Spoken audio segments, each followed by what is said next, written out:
Hello, what's up guys, and welcome back naman sa ating channel. At sa video natin ngayong araw, ituturo ko na naman sa inyo kung paano tayo makakapag-post sa ating Facebook nang walang share button.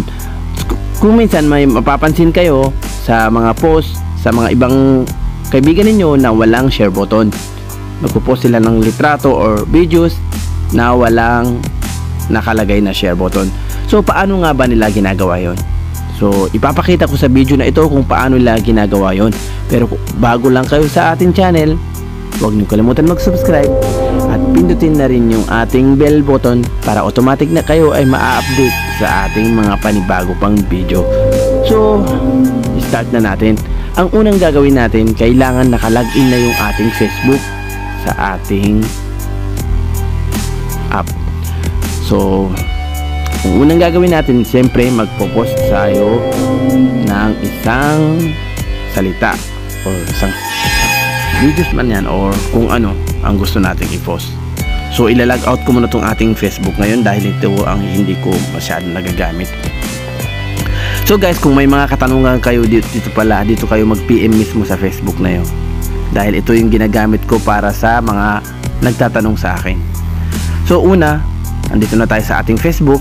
Siyempre maglalagay tayo ng isang message dyan na hello, what's up guys, yan. So ilalagay ko yan, then lalagyan natin ng litrato or videos. Video yung ilalagay natin. So hanapin muna natin yung magandang ilagay dito. Ayan, so itong video na lang. Ayan, so at then kung mapapansin ninyo, play muna natin ha. Ayan.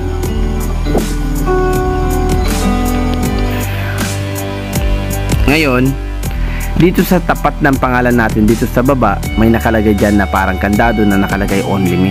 So, babaguhin nyo lang yan. Ilalagay nyo ngayon dyan yung friends. Ayan. So, saka nyo pinutin ng done. At then, i-post nyo na. Yan, post. Ngayon, ang next option natin na gagawin ay pinutin natin yung tatlong lines sa taas, then yung settings. Ayan. Then hanapin natin yung, scroll natin pataas, hanapin natin yung post. At para makasigurado dito, click lang natin tong who can see your future post. So nakalagay naman dito ay friends. At once na nakalagay dyan only me or public, ay siyempre babaguhin mo lang yun. Then click lang natin yung try now para ma-check natin. So friends pa rin yung nakalagay. Then ngayon magla-log out tayo sa ating Facebook para mapatunayan natin na talagang walang share button yung ating i-pinost kanina. So ilalog out muna natin itong ating isang Facebook. Then isa-search lang natin yung ating Facebook na ginamit dun sa pagpo-post na walang share button. For example, ako yung Moro. Ayan. So yung pinost natin ay nasa baba. Scroll lang natin.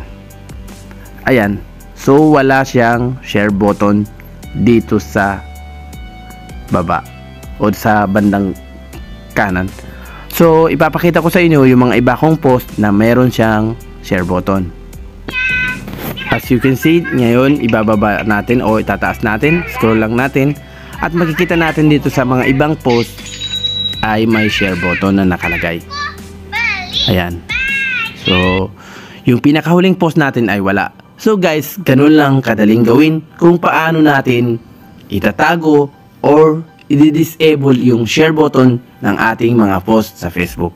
So guys, kung may natutunan kayo sa video nito, huwag niyo kalimutan mag-like at mag-share at mag-subscribe na rin kayo para kayo ay updated sa ating mga panibago pang video. So maraming salamat guys. Shukran.